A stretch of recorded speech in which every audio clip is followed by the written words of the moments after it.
দর্শক বন্ধু, শুরুতেই তোমাদের বলে দিচ্ছি আজকে পুরো ঘটনাটা মনোযোগ সহকারে শুনবে। দুটো ঘটনা আছে, একটা হচ্ছে আমার নিজের জীবনী, দ্বিতীয়টি হচ্ছে আমাদের হাওড়া জগৎবল্লভপুর থেকে এক দিদি ভাইয়ের জীবনের ঘটনা। দুটো ঘটনা শুনবে। দ্বিতীয় ঘটনায় কিন্তু ভিডিও ফুটেজ সহকারে ঘটনাটা আসবে, তোমরা প্রত্যেককে শোনো, কারণ ঘটনা দিয়ে আমি তোমাদের একদম পয়েন্টে পয়েন্টে পুরো জায়গাগুলো দেখিয়ে তোমাদের সাথে ঘটনাটা শেয়ার করব। আই হোপ কি তোমাদের ভালো লাগবে। তো চলো, নমস্কার আমার সকল প্রিয় দর্শক বন্ধুরা, চলে আসলাম তোমাদের কাছে। আজকে তোমাদের আমি কমিউনিটি পোস্ট দিয়ে জানিয়েছিলাম আজকে আমাদের একটি না দুটি ঘটনা থাকবে। প্রথম ঘটনা যেটা আমি তোমাদের সাথে শেয়ার করব সেটা হচ্ছে আমার নিজের সাথে ঘটে যাওয়া একটি বাস্তব সত্য ঘটনা। আর তোমরা অনেকেই আমাকে বলে থাকো, দিদি ভাই তুমি হোটেলের নামগুলো কেন বলো না? তোমাদেরকে আমি আগেও জানিয়েছি, আজও বলছি, হোটেলের নাম বলতে পারি না এই কারণে, যেহেতু আমরা একটা সোশ্যাল মিডিয়ায় কাজ করি, সোশ্যাল প্ল্যাটফর্ম এটা, এখানে নানা রকম লোক কিন্তু আমাদের ভিডিও দেখে। আজকে যদি আমি একটা হোটেলের নাম তোমাদের সামনে তুলে ধরলাম, কি হবে? সেই হোটেলে তোমরা যাবে না। অসংখ্য অসংখ্য মানুষ যারা জানতে পারবে, ঘটনাটা শেয়ার হবে, সবাই যাবে না, ওদের ব্যবসাটা খারাপ হবে। আর তার থেকেও বড় কথা, যদি সেই হোটেলের কেউ আমার ঘটনাটা শোনে, তাহলে সে কখনো কি নিজের হোটেলের বদনাম মানবে? সে স্বীকার করবে যে হ্যাঁ, আমার হোটেলে এরকম ভৌতিক কোনো ঘটনা ঘটে বা কোনো কিছু এরকম ইনসিডেন্ট হয়ে গেছে পূর্বে, যার কারণে আমাদের হোটেলে খারাপ কিছু হয়? তাহলে কি হবে? উল্টে কিন্তু আমার নামে সে কিন্তু কেস করবে। আমি কোনো রকম সমস্যায় কখনোই জড়াতে চাই না, আশা করি তোমরাও সেটা চাইবে। তো চলো, তোমাদের আশা করি বলে আজকে ক্লিয়ার করলাম যে তোমরা অনেকেই বলো দিদিভাই নাম কেন বলো না। তবে আজকে আমার সাথে ঘটে যাওয়া দীঘারই ঘটনা তোমাদের সাথে আমি শেয়ার করব, কিন্তু আমি নাম না বললেও তোমাদের যে হিংস গুলো দেবো তোমরা প্রত্যেককে বুঝে যাবে আমি প্রপার কোন হোটেলের কথা তোমাদের সাথে শেয়ার করছি। তাহলে চলো আমরা সোজা ঘটনায় যাবো। প্রত্যেক দিনের মতো বলবো, একটা করে লাইক করে দিও, যারা এখনো পর্যন্ত চ্যানেলটিকে ভালোবেসে সাবস্ক্রাইব করোনি অবশ্যই করে নিও। আজকে আমি বলবো আমি দীঘা যাই। ওই সময়টা ছিল 2012। 2012-তে আমি, আমার হাজবেন্ড, আমার ছেলে, আমরা দীঘায় যাই। আমরা মানে বছরে দুবার করে দীঘা যাই, কারণ আমাদের দীঘাটা খুবই পছন্দের একটা জায়গা। তা আমরা দীঘা গিয়ে 2012-য় আমরা ছিলাম হচ্ছে প্রথমে ওল্ড দীঘায়। আমরা ওল্ড দীঘাটা বেশি প্রেফার করি, কারণ ওল্ড দীঘায় হোটেল, সমুদ্র আর খাবারের দোকানগুলো খুব কাছাকাছি। হোটেলের থেকে বেরোলেই একদম হাতের সামনে পেয়ে যাবে, বেশি দূর কিন্তু যেতে হবে না। আর খাবার প্রচুর রেস্টুরেন্ট থাকে। কিন্তু নিউ দীঘায় এখন যদিও হয়েছে, আগে কিন্তু অনেকটা যাওয়ার পর হয়তো খাবার একটা দোকান পাবে, তাও প্রচুর দামও নিত আর খাওয়ার কোয়ালিটি একদমই খারাপ। তার জন্য আমরা কিন্তু সব সময় এখনো গেলে আমরা ওল্ড দীঘায় থাকি। তো সেরকম ভাবে আমরা 3 দিন ওল্ড দীঘায় থাকি। ওল্ড দীঘায় থাকার পর আমরা যেদিন রিটার্ন ব্যাক করব কলকাতা, সেদিনকে আমার হাজবেন্ডের হঠাৎ করে সকালবেলা, জানি না ওনার কি মন চাইলো, বললেন যে দূর আসতে তো পারি না, ব্যবসা ব্যবসা ব্যবসা করে সময় যখন পেয়েছি চলে এসছি, তাহলে পরে আর 2 দিন থেকে যাই। এবার সত্যি কথা বলতে এটা শুধু আমার না, এটা মনে হয় তোমরা যারা ক্যামেরার ওপার থেকে শুনছো তোমাদেরও হয়। দেখবে ভালো মনের মতো জায়গায় গেলে বাড়ি আসতে ইচ্ছা করে না, মনে হয় দূর আজকের দিনটা থাকলে ভালো হতো, কালকে যেতাম, আবার কালকে মনে হবে দূর আজকের দিনটা থাকলে ভালো হতো, আবার পরের দিন যেতাম, এরকম একটা হয়। যদিও আমাদের উপায় থাকে না, আমরা কিন্তু সবকিছু টেনে নিয়ে চলে আসি বাড়ি, কিন্তু মাঝ রাস্তায় এসে বাড়ি আসতেও একটা মজা লাগে, যে 2 দিন 3 দিন বাড়ির বাইরে থাকা, তারপর বাড়ি ফিরে আসা। যাই হোক, এবার ঘটনাটা হয় 3 দিন থাকার পর যেদিনকে কলকাতা আমরা রিটার্ন করব, আমার হাজবেন্ড বললো যে 2 দিন আরো থেকে যাবো, বুঝেছো, থাকি না। তো আমার কিন্তু একদম এক পায়ে রাজি, আমি থাকবো। আমার ছেলের তার প্রায় মাসখানিক পর এক্সাম ছিল, ও তো ইংলিশ মিডিয়ামে পড়তো। তো আমার ছেলে তখন বললো না না, আমার পড়া টিউশন অনেক মিস হয়ে যাচ্ছে, আমাকে যেতেই হবে। আমি তখন বললাম কোনো অসুবিধা নেই, যা মিস হচ্ছে সেগুলো আমার কাছে করে নিবি, 2 দিন থাক না। ওকে অনেক করে বোঝানোর পর তো বললো ঠিক আছে। আমরা সব লাগেজ যেগুলো নিয়ে আসবো সেগুলো নিয়ে আমরা বাসে না উঠে, আমাদের টিকিটটা অগ্রিম করিনি, এটাই বাছা, আমরা সব লাগেজ নিয়ে একটা টোটো রিজার্ভ করি। সেই টোটোতে করে আমরা চলে যাই। টোটো কি অটো যাই হোক হবে, অটোটা আমার মাথায় নেই, আমার মনে হচ্ছে অটোই ছিল, অটো কি টোটো যাই হোক, ওটা আমরা রিজার্ভ করি, করে নিয়ে চলে যাই তালসারি যাই, ওখানে ঘুরি। ঘোরার পর আমার হাজবেন্ড বলল যে চলো একটা হোটেল নেবো, 2 দিন থাকবো। তা আমি তখন বললাম যে কোন হোটেল, আবার যেতে হবে, আবার হোটেল খুঁজতে হবে। আমাকে বললো না, ওল্ড দীঘায় যেহেতু 3 দিন থাকলাম, এবার আমরা নিউ দীঘায় থাকবো, 2 দিন নিউ দীঘায় থাকি। কারণ আমরা ওল্ড দীঘায় থাকলেও সমুদ্রের এত স্রোত, আমরা কিন্তু স্নান করতে যেতাম হচ্ছে তোমার নিউ দীঘায়, তো একটা এক্সট্রা টাকাও যেত ভ্যানে করে যাওয়া আসা। তো আমার হাজবেন্ড বললো যে এবার আমরা নিউ দীঘায় থাকি, আর ভালো করে কিন্তু আজকে স্নান করবো। সেদিন প্রচন্ড মেঘলা ওয়েদার, আর সুন্দর একটা ওয়েদার ছিল, এত হাওয়া, এমনি সমুদ্রের ধার, এত হাওয়া, তার মধ্যে একটা প্রাকৃতিক সৌন্দর্য, মানে চলে আসলে সত্যি মিস করতাম। যাই হোক, আমরা গেলাম হচ্ছে নিউ দীঘা, তালসারি হয়ে নিউ দীঘায় যেতে। তখন আমার হাজবেন্ড বলল ওই যে টোটোওয়ালা কি অটোওয়ালা যিনি ছিলেন, ওই চালক দাদাকে যে একটা ভালো হোটেলে নিয়ে যাবেন, হোটেলটা যেন ভালো হয়। তো বলল ঠিক আছে। এবার আমি বলি, একদম নিউ দীঘায়, আমি তোমাদের বলে দিচ্ছি, নিউ দীঘায় ঢুকলে তো, নিউ দীঘায় ঢুকে দেখবে যেখান থেকে বাস স্ট্যান্ডটা রয়েছে নিউ দীঘায়, ওই পাশ থেকে অনেক হোটেল রয়েছে, ওখান থেকে ঢুকে গেলে পারে ঘুরে একটা দেখবে আইল্যান্ড মতো পড়ে, আইল্যান্ড, ওইখানের ঠিক ওর অপর সাইডে এখন দেখবে তোমরা যদি যাও, ওইদিকে একটা পিকনিক টুরিস্ট স্পট হয়েছে, ওখানে একটা শপিং মল হয়েছে, ঠিক শপিং মলের পেছনের রাস্তা দিয়ে গেলেই ওই হোটেলটা পড়ে। আর ওই হোটেলটা কিন্তু বেশ নামি দামি হোটেল, আর হোটেলের কিন্তু রুম রেটগুলো বেশ এক্সপেন্সিভ, এটাও বলে দিচ্ছি। আর খাওয়া একদম মানে চমৎকার, ওখানে হোটেলের যে খাবার আছে। এবার আমরা সেই হোটেলে যাই, এবার বর্ণনাটাও আমি তোমাদের বলে দিচ্ছি। হোটেলটা বাইরে দিয়ে, রাস্তার একদম সাইডে, তো রাস্তায় যখন গাড়ি দাঁড়াবে, হোটেলটা পুরো আমি বলে দিচ্ছি তোমাদের, একদম নিচ থেকে উপর পর্যন্ত, যত সম্ভব 4 তলা কি 3 তলা হবে, পুরোটাই কিন্তু কালো কাচ দিয়ে হোটেলটা করা। বাইরে কিন্তু বাইরের দিকে মানে ফ্রন্ট সাইডে কিন্তু কোনো ওয়াল নেই, পুরোটাই কালো কাজ। আশা করি তোমরা অনেকে ধারণা করবে, আর যদি তোমরা কোনো হোটেলের সাথে রিলেট করতে পারো আমাকে কমেন্টসে জানাবে, ওকে। এবার বলি, আমরা ওই হোটেলে যাই, আমাদেরকে দোতলায় একটা রুম দেওয়া হয়, ঠিক আছে, দোতলায় একটা রুম। এবার প্রথমেই বললাম সেদিন ওয়েদারটা প্রচন্ড মেঘলা ছিল, প্রচন্ড হাওয়া দিচ্ছিল। আমার হাজবেন্ড আমাকে বলল যে আমি একটু শপিং মল যাব, তখন কিন্তু শপিং মলটা সবে ওখানে ওপেনিং হয়েছে, জাস্ট মনে হয় 5-6 দিন হয়েছে, 7 দিনও বেশি বলছি, কারণ ওপেনিং হয়েছে। ফুলের মালা, ভিতরে ডেকোরেট, সেগুলো বেলুন সব কিছু তখনও রয়েছে, যেটা পরে দেখেছি। তো আমার হাজব্যান্ড যেহেতু গাড়ি নিয়ে আস্তে আস্তে আমরা দেখেছি, তো আমার হাজব্যান্ড বললো আমি তো শপিং মলে যাব শপিং করতে। আমি বললাম আমাকে ছাড়া? তো সত্যি কথা বলতে আমার শরীরটা খারাপ হয়, আমার শরীরটা হট করে খারাপ হয়ে যায়, মানে বুঝতেই পারছো। তো তখন আমার হাজব্যান্ড বললো যে তুমি থাকো, আমি যাচ্ছি। এবার হট করে শরীর খারাপ হয়েছে, তো তোমাদের দাদাভাইকে আমি কিছু জিনিস আনতে বলেছি, যেটা মেয়েরা বুঝবে। তো তোমাদের দাদাভাই চলে যায় আনতে, আমি চুপচাপ হোটেলে সোফাতে বসে রয়েছি। এবার হোটেলের রুমটার কথা বলি, রুমটা এত সুন্দর, মানে এক কথায় বলতে পারি একদম চমৎকার হোটেলের রুমটা। সোফা থেকে শুরু করে একটা ছোট্ট ডাইনিং, সাথে মানে কি বলবো, ওটা ডাইনিং বলা যায় না, ছোট্ট একটা টি টেবিল, সোফা রয়েছে, সামনে বেড, ইভেন একটা ছোট্ট ব্যালকনি রয়েছে, বাথরুম রয়েছে। বাথরুম তো মানে স্বর্গীয় অনুভব, বাথরুম থেকে বেরোতে ইচ্ছা করবে না, এত সুন্দর, সত্যি কথা বলছি। আর হোটেলের সব থেকে আকর্ষণীয় জিনিস ছিল সেটা হচ্ছে হোটেলের ওই সিলিং এর মধ্যে যেটা ছিল ফলস সিলিংটা ছিল, সেইটা মানে দেখার মতো, তার মধ্যে যে লাইটিং কাজগুলো করা রয়েছে, আমরা ঢুকে ওটা দেখে মুগ্ধ হয়ে গেছি, এত সুন্দর, যে কেউ হবে। যাই হোক, এবার ঘটনাটা বলি। একটা টিভিও আছে, বড় ওয়াল এলইডি লাগানো।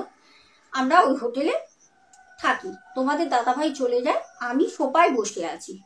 এবার অনেকক্ষণ হয়ে গেছে, বিশ্বাস করবে না, তোমাদের দাদাভাই গেছে প্রায় ঘন্টা খানিক ছাড়িয়ে গেছে, আসার কোনো রকম নাম নেই, আর ফোনটা হোটেলে রেখে গেছে চার্জ দিয়ে। এবার তোমাদের দাদাভাই বলেছে আমি আসলে স্নান করতে যাব, আর আমার ওরকম অবস্থা, ওই অবস্থা সমুদ্রে কি স্নান করতে ভালো লাগে তোমরা বলো? আমার তো ঘৃণা লাগছে। আমি বলছি আমি স্নান করবো না, তবে তোমাদের সাথে সমুদ্রে যাব, তুমি ছেলে স্নান করবে, আমি এক ধারে বসে থাকবো। তো তখন দেখছি ঝিরঝির ঝিরঝির ঝিরঝির করে বৃষ্টি পড়ছে। তো তোমাদের দাদাভাই বললো যে ঠিক আছে, নালে পরে আজকে না গেলে কালকে যাব, খাবারটা অর্ডার দিয়ে দেবো, এসে আমি আগে আসি। আমি বললাম ঠিক আছে। তোমাদের দাদাভাই যায়। প্রায় অনেকক্ষণ আমি দাঁড়িয়ে রয়েছি, বসে রয়েছি, ঘরে হাঁটছি, কিছুতেই আসছে না তোমাদের দাদাভাই। তারপর আমি ভাবলাম না, একটুখানি বাইরেটা যাই। সত্যি কথা বলতে যখন রুম থেকে আমি বেরোই, আমার রুম থেকে সামনে তো বিশাল বড় করিডর, আর দুপাশে রুম আছে, সব রুমগুলো দেখছি লক। দোতলায় যতগুলো রুম আছে একটা তো কোনো মানুষ নেই, সব লক করা বাইরে দিয়ে। এবার তারা সমুদ্রে গেছে কিনা আমি জানি না, কিন্তু দেখছি পুরো লক। কিন্তু নিচে আমি দেখলাম বেশ লোকজন আছে, সব কটা রুমে লোক আছে, দোতলায় আমরা একা রয়েছি তখনও পর্যন্ত। এবার যে কালো কাজটা বললাম ফ্রন্টে দেওয়া, আমি ওই কালো কাজটার সামনে আসি, এসে আমি দেখছি, কারণ তোমাদের দাদাভাই আসলে রাস্তা দিয়ে তো দেখা যাবে, কারণ ওই যে প্রথমেই বললাম অনেক বড় একটা আইল্যান্ড মতো করা রয়েছে, আসলে ঘুরে আসবে, আমি দেখতে পারবো। আমি দাঁড়িয়ে রয়েছি, কিন্তু তোমাদের দাদাভাই দেখছি আসছে না। তোমরা বিশ্বাস করবে কি করবে না আমি জানি না, আমার ছেলে ঘরে রয়েছে, ও ফ্রেশ হয়ে নিয়ে কার্টুন চালিয়ে বসে রয়েছে, ঠিক আছে। ওর তখন তো বয়স ছিল, অনেকটা ছোট বাচ্চা, ও কার্টুন চালিয়ে দেখছে, এখনো আমার ছেলে কার্টুন দেখে, যাই হোক। তো আমি দাঁড়িয়ে রয়েছি, এবার উপরে তো কেউ নেই, অত বড় একটা হোটেল, এত বড় একটা করিডর, ওই করিডরের মধ্যে শুধু একমাত্র ওই হোটেলের একদম মানে সেকেন্ড ফ্লোরে আমি একা, কেউ নেই, পুরো ফাঁকা, ঠিক আছে। আর লিফটও আছে, বলে রাখলাম লিফটও আছে ওই হোটেলে। এবার আমি দাঁড়িয়ে রয়েছি, আমার না হঠাৎ গাটা না কিরকম যেন অস্বস্তি লাগছে, মনে হচ্ছে না, মানে কি বলতো, মানুষের শরীর দিয়ে অনেক রক্তপাত হলে যেরকম হয় না, শরীরটা নিস্তেজ হয়ে যায়, শরীরটা পুরো ছেড়ে দেয়, আমার শরীরটা নিস্তেজ হয়ে গেছে। আমি দাঁড়িয়ে রয়েছি, খুব খারাপ লাগছে, আর তার মধ্যে আমার ওরকম অবস্থা হয়েছে, ঠিক আছে, ওরকম শরীরে। তখনও আমি কোনো রকম কিছু না করে দাঁড়িয়ে রয়েছি। আমি ফিল করলাম আমার ঠিক পেছনে কেউ একজন আছে, যেটাকে আমি সামনে কাছে দেখছি। আমি তো দাঁড়িয়ে রয়েছি সামনের দাদাভাইকে দেখার জন্য। প্রথমেই বললাম পুরোটা কাচের, কালো কাচ, এখনো সেরকমই আছে।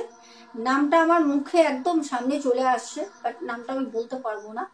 তো কি বলবো, মানে আমি কাছের মধ্যে দেখছি আমার ঠিক পেছনে, আমার ডান সাইডে কেউ একজন দাঁড়িয়ে রয়েছে, আমার থেকেও সে লম্বা, আমার 5 ফুট 9 ইঞ্চি হাইট, আমার নিজের, আমার থেকেও সে লম্বা, আর পুরো তার ফিগার হচ্ছে কালো, চোখ নাক মুখ কিচ্ছু তার নেই, পুরোটা কালো কুচকুচ করছে।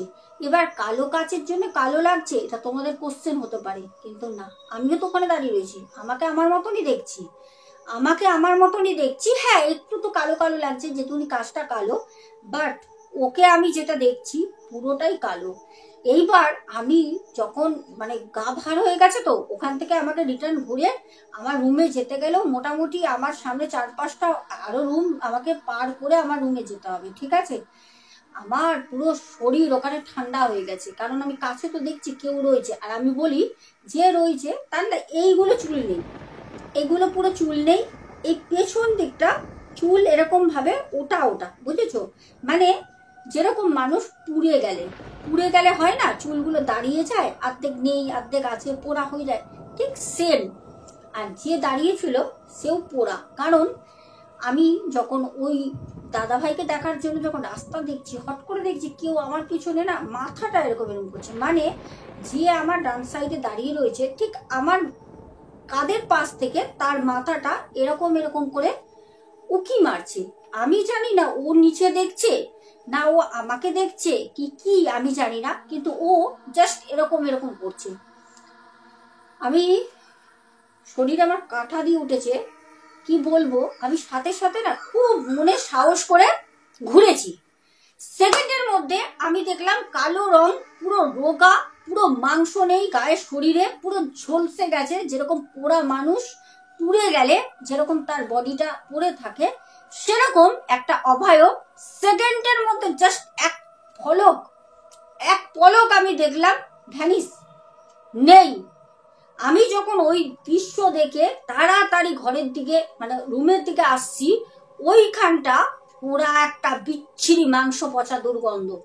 আমি নাকে হাত দিয়ে আমার নাক থেকে পেটে চলে যায় গন্ধটা, আমি তো বুঝতে পারিনি, দাঁড়িয়েছিলাম পারিনি যখন আমি ওইখান থেকে আসছি, কারণ আমাকে ওখান থেকেই আসতে হবে রুমে। আমি নাকটা চেপে ছেলেকে এসে বলছি, বাবা গেট খোল, গেট খোল, গেট বেল আছে নক করার জন্য, তবুও আমি গেটে নক করছি, গেট ভেঙে দেবো, মানে আমি এতটা আতঙ্কিত। ছেলে তখন গেটটা ওপেন করলো। মা কি হয়েছে তোমার, ভয় পেয়েছো? আমি বললাম আর বলিস না, আসলে ওখানে দাঁড়িয়েছিলাম তো, তোর বাবা এখনো আসছে না, প্রচন্ড গরম লাগছে, আর কি জানি একটা দেখলাম। তো আমার ছেলে ছোট, ও ভয় পাবে, তখন ছেলে বলে কি দেখলে? আমি বললাম না, মনে হয় কোনো ছেলে টেলে এসছিল। ওকে কথাটা ঘুরিয়ে দিলাম। তারপর তোমাদের দাদা ভাই আসলো, দেখি তোমাদের দাদা ভাই আমার জন্য নতুন একটা কুর্তি, একটা লেগিংস, আর শরীর খারাপের ওটাও নিয়ে সবকিছু নিয়ে আসে। আমি বললাম কি গো, তুমি এত জিনিস নিয়ে এসছো কেন, তোমার কি আনতে বলেছি? বললো নিয়ে এসছি ছেলের জন্য, বাপের জন্য স্নান করবে বলে হাফ প্যান্ট, বারমুন্ডা প্যান্ট গুলো সবকিছু নিয়ে এসছে। বললো ওগুলো তো ভেজা, মানে আমরা তো যেগুলো আগের দিন ইউজ করেছে ভেজা ছিল, সেরকম তো জামা কাপড় আমরা নিয়ে যাইনি, এবার ওগুলো ভেজা ভেজা রয়েছে বলে নতুন নিয়ে এসছে, নতুন গুলো পরবে, পরে ঘুরবে দুদিন। যাই হোক, তো আমরা সেদিনকে খুব মনে আছে চিলি চিকেন আর মিক্সড ফ্রাইড রাইস আমরা অর্ডার করি। খাওয়ার পর কি যে বমি, শরীর খারাপ, মাথা তুলতে পারছি না, মানে হঠাৎ করে এই রকম হলো, মানে ধারণার বাইরে, ধারণার বাইরে। তারপর পরের দিনকে আমার হাজবেন্ডকে আমি সব বলি, আমার হাজবেন্ডেরও রাত্রেবেলা দেখি বমি হচ্ছে, শরীর খারাপ। এই না যে আমরা এত ওভার কিছু খেয়ে ফেলেছি, হঠাৎ আমরা 3 দিন তো থেকে আসলাম আর একটা জায়গায় হোটেলে। তো যাই হোক, আমার হাজবেন্ড পরের দিন আমাদের টাকা রিটার্ন করেনি, আমরা নিও নি, পরের দিনই আমরা রিটার্ন কলকাতা বাড়ি ফিরে আসি। এইটা ছিল আমার দিকার ঘটনা। এইবার দর্শক বন্ধু, তোমাদের যেই ঘটনাটা বলবো সেই ঘটনাটা খুব মনোযোগ সহকারে শোনো। জগৎবল্লভপুর হাওড়া থেকে এক দিদিভাই, দিদিভাইয়ের নামটা এখানে হাইড থাকবে, দিদিভাই একজন বীমা কোম্পানির এজেন্ট, হেড এজেন্ট। ওনার একটি ঘটনা আমি তোমাদের সাথে তুলে ধরবো, তবে তোমাদেরকে বলি ঘটনার সাথে কিন্তু ফুটেজও আছে। আর আমি মনে করি এই ভৌতিক ঘটনা কজন ইউটিউবে দেখায় আমি জানি না, কিন্তু আমার মনে হয় আমাকে তোমরা অনেকে কমেন্টস করে বলেছো দিদি ভাই তুমি একমাত্র ফুটেজ সহকারে ঘটনা বলো, তার জন্য একটা করে তাড়াতাড়ি লাইক করে দাও। আজকে কিন্তু ঘটনাটা শোনো, সাথে কিন্তু দিদি ভাইয়ের বাড়ির ফুটেজ থাকবে, কারণ আজকের ঘটনাটা দিদি ভাইয়ের বাড়িকেই কেন্দ্র করে। হ্যাঁ, এই হলো আমাদের ছাদ। এই জায়গাটায় আমি বাথরুমে বসেছিলাম। এবার ঘটনাটা বলি। দিদিভাই আমাকে ফোন করেন আজ থেকে প্রায় 4 দিন আগে। দিদিভাই ঘটনাটা শেয়ার করেন, আমি ঘটনাটা ফোনের মাধ্যমে শুনি। দিদিভাই বলেন আমার বাড়ি হচ্ছে হাওড়া জগৎবল্লভপুর। বলেন আমি এখানে যখন বাড়ি করি, যেখানে কথা হচ্ছে জগৎবল্লভপুর, ওখানে ওনারা যখন বাড়ি করেন, ঠিক বাড়িটা করার আগে ওখানে না অনেক জঙ্গল ছিল, বন জঙ্গল, অনেক ঝোপঝাড় ছিল, দূর দূর পর্যন্ত ওখানে হাতে গুনে 12টা 14টা বাড়ি ছিল। সেরকম ভাবে ওখানে বাড়িঘর ছিল না। দিদিভাইরা যখন ওখানে বাড়ি করেন, বলে আমরা ওই বাড়িটা কিনি, আমাদের সামনেই একজন জেঠু মশাই আছেন, ওনাদের কাছ দিয়ে জমিটা কেনা, একদম পাশাপাশি ওই জেঠু মশাইদের জমিটা। ওই জেঠু মশাইদের বাড়ি আর দিদি ভাইয়ের বাড়ি হচ্ছে 3 ফুটের ডিফারেন্স। 3 ফুটের যে ড্রেন তার জন্য যে ছাড়তে হয়, ঠিক সেরকম 3 ফুটের এদিক ওইদিক, মানে এক ছাদ থেকে আরেক ছাদে অনায়াসে তুমি একটা পা দিয়ে লাফ দিয়ে চলে যাবে, বুঝতে পারছো? দিদি ভাই ফুটেজটা পাঠিয়েছেন, আমি চেয়েছিলাম তোমাদের জন্য ফুটেজটাও দেখাবো, ঘটনাটা শোনো। দিদি ভাই বলেন বোন আমি একদিন রাতের বেলা, তখন রাত প্রায় 1:30টার কাছাকাছি হবে, খুব জোর বাথরুমে যাওয়ার প্রয়োজন হয়। আমি উঠে আমি ছাদের ওপরে একটা জায়গায় ঘেরা ছিল, ঠিক আছে, ছাদটা তো এমনি যে রেলিং দেওয়া থাকে কানা উঁচু ছাদ, খোলা ছাদ না, মানে ন্যাড়া ছাদ না। দিদিভাই ওইখানে ভাবলো সকালবেলা উঠবো, উঠে ঘরটর মুছবো, পরিষ্কার করবো, জল ঢেলে দেবো। সেরকম ভাবে দিদিভাই ওই ছাদের মধ্যে একটা সাইডে বসে বাথরুম করে। দিদিভাই বলছে আমি যখন বাথরুম করে মাথাটা তুলবো, আমি দেখলাম ঠিক আমাদের সামনে যে জেঠু মশাইয়ের ছাদের কথা বলা হচ্ছে, যার কাছে জমিটা কেনা, ঠিক ওনাদের ছাদে একজন ধবধবে, যেরকম আমরা কাছা নিই মৃত্যুর পর যেরকম সাদা একদম ধবধবে থান হয়, সেরকম সাদা থান পরা একজন দাঁড়িয়ে রয়েছে। দিদি ভাই বলে এখনো পর্যন্ত ওই কথাটা মনে করলে আমার সারা শরীর ঠান্ডা হয়ে যায়, আমার শরীর মাথা কাজ করে না। আমি যখন মুখটা তুলি তখন উঠবো, তখন দেখছি ওই ছাদ থেকে আমার দিকে ওনার যে মাথাটা রয়েছে, মানে পুরো মাথায় ঘোমটা দেওয়া, কিন্তু ঠিক আছে, সাদা থানটা পুরো মাথায় ঘোমটার মতো, পুরো মাথাটা দিদিভাইয়ের দিকে ঘোরাচ্ছে। দিদিভাই বলছে আমি ওখান থেকে উঠে আমার যে ঘরে যাব ওইটুকুনি আমার যাওয়ার ক্ষমতা নেই, ওইখান থেকে ওইটুকুনি খুব জোর হলে 10 পা দিলে আমি ঘরে চলে যাব, কিন্তু মনে হচ্ছে কয়েক মাইল দূরে আমার বাড়ি, আমি যেতে পারছি না। সমানে আমি ওইদিকে তাকিয়ে রয়েছি, আমি লক্ষ্য করছি তার মাথাটা একদম মাথায় ঘোমটা দেওয়া, আমার দিকে পুরো এরকম ভাবে ঘোমটা সহকারে মাথাটা ঘুরছে।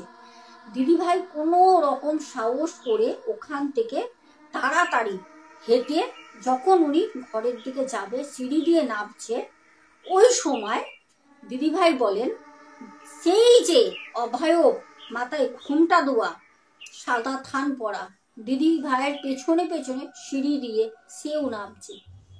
ভাবো তো কিরকম একটা অনুভূতি, কিরকম একটা সিচুয়েশন, দৃশ্যটা শুধু চোখে ভাবো। দিদিভাই বলেন আমি বুঝতে পারছি আমার পেছনে সে আমার পেছনে সিঁড়ি দিয়ে নামছে, যদি আগে সিঁড়ি দিয়ে তুমি যাও পেছনে কেউ নামলে তো বোঝাই যাবে, আমরা সেইটা বুঝতেই পারি। দিদিভাই বলে আমি কোনো রকমে ঘর পর্যন্ত গিয়ে আমার যে ঘরের দরজাটা আছে, আমি দরজাটা খুলে হাত দিয়ে ঠেলা দিয়ে খুলে ঢুকে আমার ক্ষমতা নেই যে আমি ঘুরে দরজাটা বন্ধ করব। দিদিভাই সাথে সাথে ডান পা দিয়ে লাথি মেরে ঘরে ঢুকে গিয়ে ডান পা দিয়ে পেছনে লাথি মেরে দরজাটা বন্ধ করে দেয়, দিয়ে তাড়াতাড়ি চিকলটা টেনে দেয়। এখানে শেষ হলে হতো, এখানে কিন্তু শেষ হয়নি, ঘটনাটা আরো মারাত্মক হয়ে ওঠে। দিদিভাই বলে আমি সাথে সাথে যখন ঘরটা বন্ধ করে ঘুরে যখন আমার হাজবেন্ড শুয়ে রয়েছে ঘুমা চবরে, ওখানে যখন আমি আসব তখন আমি দেখছি ওই যিনি সাদা থান পরা আমার পেছনে ছাদ থেকে নেমে আসে, উনি তখন জানালার কাছে দাঁড়িয়ে রয়েছে, পুরো জানালার সামনে, জানালাটা খোলা ছিল। দিদিভাই পরিষ্কার দেখছে, দিদিভাই কাউকে কোনো সারা শব্দ না দিয়ে চুপ করে হাজবেন্ডের পাশে শুয়ে পড়ে, আর তখন ঘরে নাইট ডুম জ্বলছে। দিদিভাই বলে আমি তো আমার হাজবেন্ডকে ভয়তে ডাকিনি, শুয়ে রয়েছি, কিন্তু আমার হাজবেন্ড 2 থেকে 3 মিনিট পর উঠে বলছে কি গো এত পচা দুর্গন্ধ বেরোচ্ছে ঘর দিয়ে, কিসের? তো তখন দিদিভাই তোর মুখে কথা বলতে পারছে না, দিদিভাই তো তখন ভয়তে ওই জানলার দিকেও তাকাচ্ছে না, দিদিভাই তখন চুপচাপ দাদাভাইয়ের পাশে শুয়ে রয়েছে। তখন দিদিভাইয়ের মুখের মানে বলি নেই, আর ভয়তে পুরো জড়সড় হয়ে গেছে। দাদাভাই তখন কোনো রকমে লাফ দিয়ে খাট থেকে নিচে নামে, নেবেই সব লাইটগুলো, বারান্দার লাইট, ছাদের লাইট, ঘরের লাইট সব অন করে দেয়। অন করে দিদিভাইকে বলছে কি গো এত পচা গন্ধ, তুমি আছো কি করে?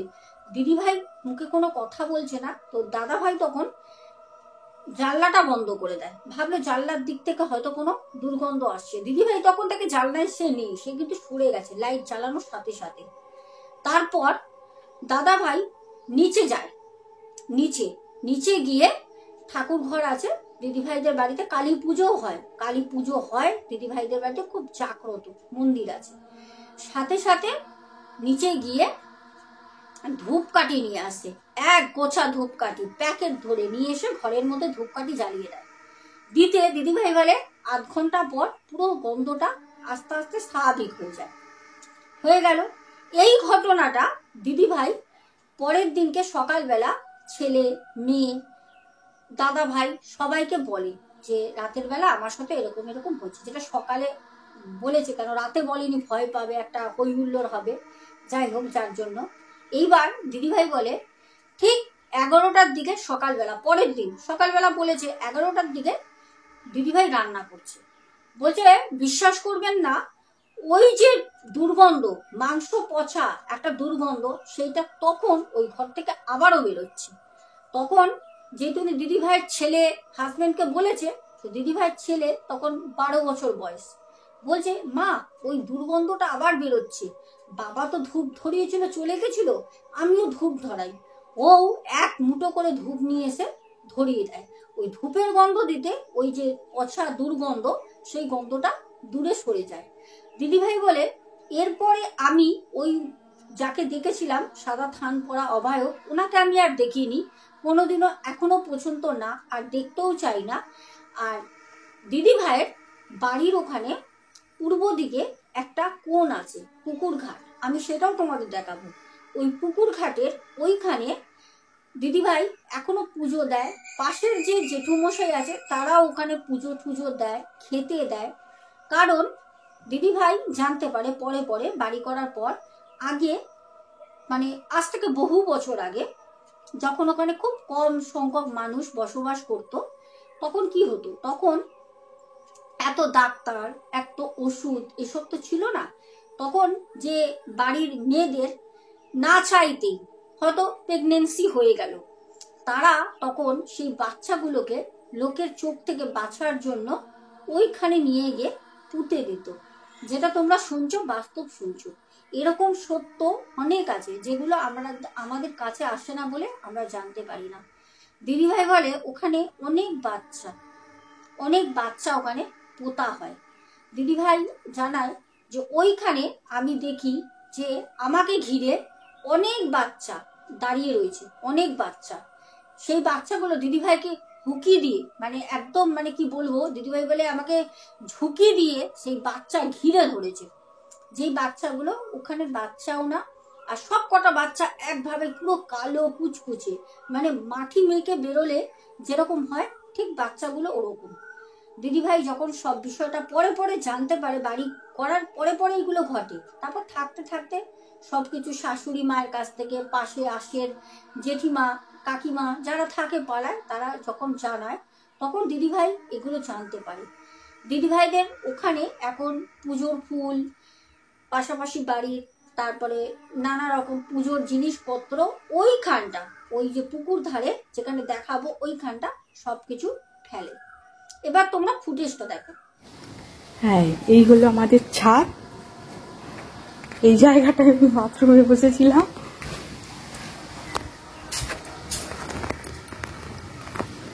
আর আমি দেখাচ্ছি, এই হচ্ছে বাড়ির ওই পূর্ব দিকের কোণ যেখানে আনারস গাছ বসানো আছে, আর এই হচ্ছে পুকুর ঘাট।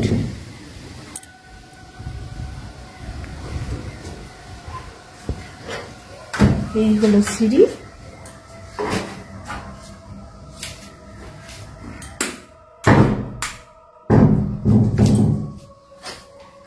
এই হলো সিঁড়ি।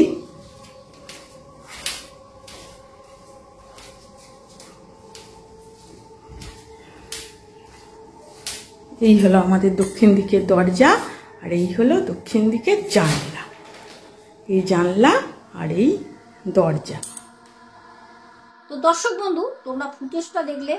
আমি তোমাদের জন্য রিকোয়েস্ট করে দিদিভাইয়ের কাছ দিয়ে, দিদিভাইয়ের অনুমতি নিয়ে তোমাদের সাথে ভিডিও ফুটেজটা শেয়ার করলাম। আমি জানি না কে কতটা কিভাবে প্রেজেন্ট করে। আমি তোমাদের জন্য অনেকটা রিস্ক নিয়ে ভিডিও করি, আর হামেশাই করব। কারণ আমি খুব জোর গলায় বলতে পারি, আমি যে ঘটনাগুলো তোমাদের সামনে শেয়ার করি, একটাও ঘটনা বানানো গল্প বা ফেক না। যেগুলো রিলেট হয়, যেগুলো বাস্তবে ঘটে, যেগুলো রিয়েলিটি আমাকে শেয়ার করে, আমি সেগুলো যাচাই করি, তারপর কিন্তু ঘটনাগুলো শেয়ার করি। আশা করি দর্শক বন্ধু তোমাদের ভালো লেগেছে। ভালো লাগলে তাড়াতাড়ি চ্যানেলটাকে সাবস্ক্রাইব করে নাও, আর পাশে থেকো, একটা করে লাইক করো, আর অবশ্যই স্ক্রিনে যাওয়া নাম্বারে আমার সাথে যোগাযোগ করো। তাহলে আজকে আসবো, দেখা হবে আগামীকাল। সবাই খুব ভালো থেকো। আজকের মতো টাটা, গুড নাইট।